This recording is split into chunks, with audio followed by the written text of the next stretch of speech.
En 1850, l'égyptologue français Auguste Mariette se rendit sur la terre des pharaons en quête de manuscrits, mais tomba par hasard sur une tête de sphinx qui émergeait des dunes. Après avoir dégagé le sable, il comprit que ce sphinx marquait l'entrée d'une structure souterraine. Quelques mois plus tard, il pénétra finalement dans le Sérapéum de Saqqara. À l'intérieur, il découvrit un gigantesque sarcophage en granit contenant les restes de 64 taureaux. Les scientifiques restent émerveillés par la technologie qu'utilisèrent les anciens Égyptiens pour déplacer ces immenses blocs. Le Sérapéum, construit vers 3000 ans avant notre ère, était une sépulture souterraine dédiée au taureau sacré Apis, vénéré dans l'Égypte ancienne. Il comportait un long corridor de près de 150 mètres, bordé de vastes salles de pierre. Certains sarcophages, pesant jusqu'à 100 tonnes, soit l'équivalent de 50 voitures moyennes, étaient réalisés avec une précision remarquable, présentant des angles parfaits de 90 degrés. Ornés de hiéroglyphes et de gravures, ces pièces détaillaient les récits et l'importance accordée au taureau Apis.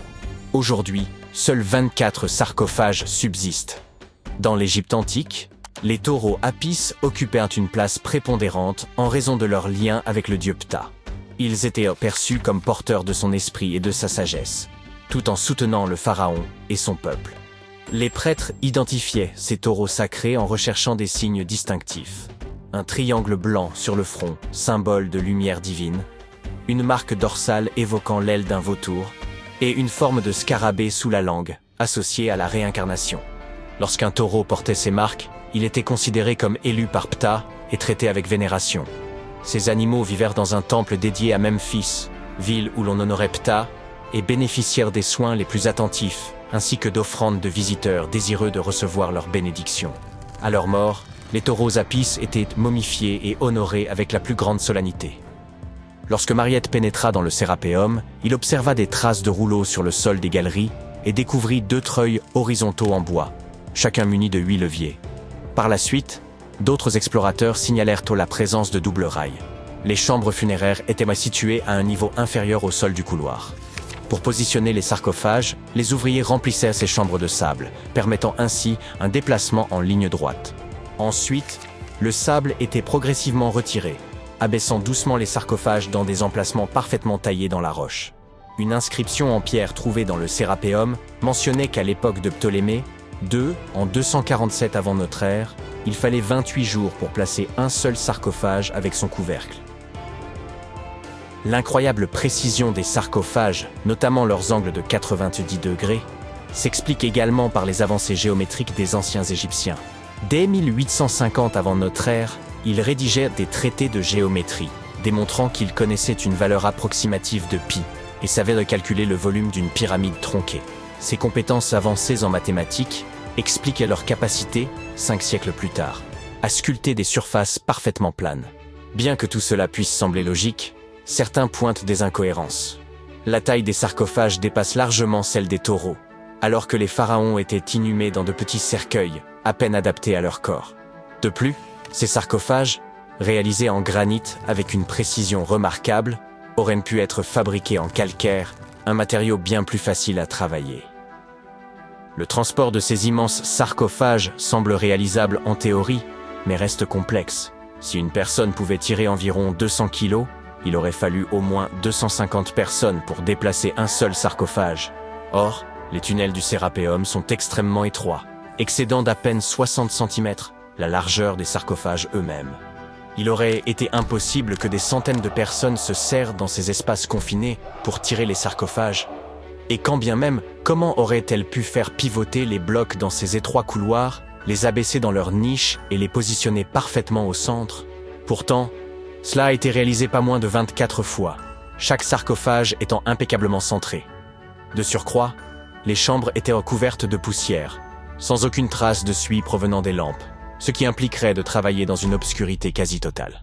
La fonction véritable de ces sarcophages pourrait toutefois avoir été différente. Bien avant l'ère des pharaons, les populations locales connaissaient déjà le processus de fermentation.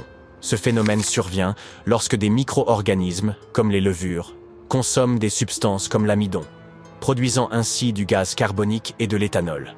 Il est donc possible qu'en Égypte ancienne, des aliments tels que l'orge, le pain ou même la viande aient été placés dans ces immenses coffres de pierre, puis scellés hermétiquement à l'aide de lourds couvercles. Ces sarcophages en granit, d'une précision remarquable, étaient pratiquement hermétiques, empêchant toute fuite. Lorsque la levure commençait à agir, elle générait progressivement du gaz carbonique, augmentant la pression interne. Les sarcophages, dotés d'une robustesse exceptionnelle, pouvaient supporter des pressions bien supérieures à celles des pneus de voiture. Sous l'effet de cette compression, les cristaux du granit produisaient une très faible charge électrique.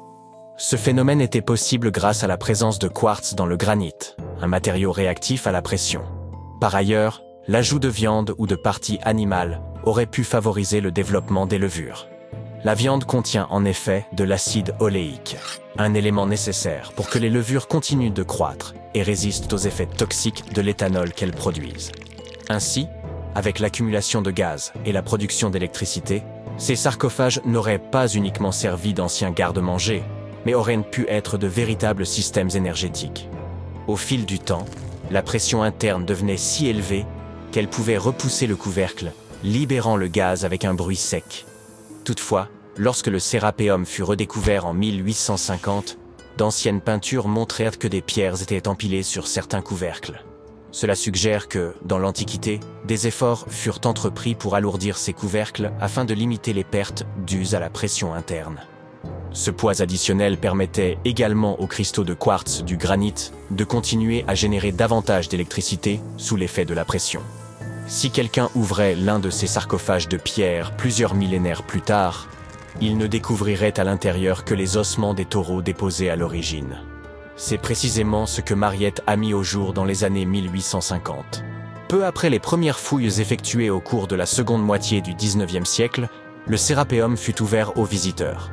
Le prince de Galles, futur Édouard VII, aurait même déjeuné avec ses invités dans l'une de ses tombes. Bien que le site ait été rendu inaccessible pendant un certain temps à cause des sables et des séismes, il est aujourd'hui de nouveau possible de le visiter afin d'en percer le mystère. Grâce aux technologies modernes, nous pourrions bientôt résoudre de nombreuses autres énigmes historiques. Une équipe de scientifiques du musée Field d'Histoire naturelle de Chicago a récemment utilisé un scanner spécifique pour analyser des momies égyptiennes sans les déballer.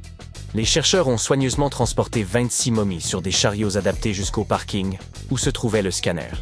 Celui-ci a pris des milliers de clichés radiographiques détaillés de chaque momie et de leur cercueil. En regroupant toutes ces images, ils ont pu créer des modèles 3D révélant l'intérieur des momies, y compris les squelettes et certains artefacts. Ces images devraient permettre aux archéologues de mieux comprendre les pratiques funéraires égyptiennes, remontant à plus de 3000 ans. Bien que la phase de numérisation ait été réalisée en seulement 4 jours, l'analyse complète des données pourrait prendre jusqu'à 3 ans. Les chercheurs ont néanmoins déjà pu découvrir quelques détails personnels sur certaines momies. L'une des figures momifiées les plus célèbres du musée est Shennet Aa, une aristocrate ayant vécu dans l'Égypte ancienne il y a environ 3000 ans. Elle serait décédée à la fin de sa trentaine ou au début de sa quarantaine. Les embaumeurs avaient inséré du rembourrage dans son cou pour éviter qu'il ne s'affaisse, garantissant ainsi que son corps demeure intact à travers les âges. Ils avaient également placé des yeux artificiels dans ses orbites afin qu'elle conserve une apparence complète dans l'au-delà. Elle avait été enveloppée dans un lin de raffiné et placée dans un cercueil richement décoré. Les scans ont révélé que ce dernier comportait une fente à l'arrière, utilisée par les embaumeurs pour ajuster le corps, ainsi que des détails artistiques, tels que des marques indiquant la position de ses genoux. Son enterrement semblait comparable, en termes de sophistication, à la conception d'une voiture haut de gamme.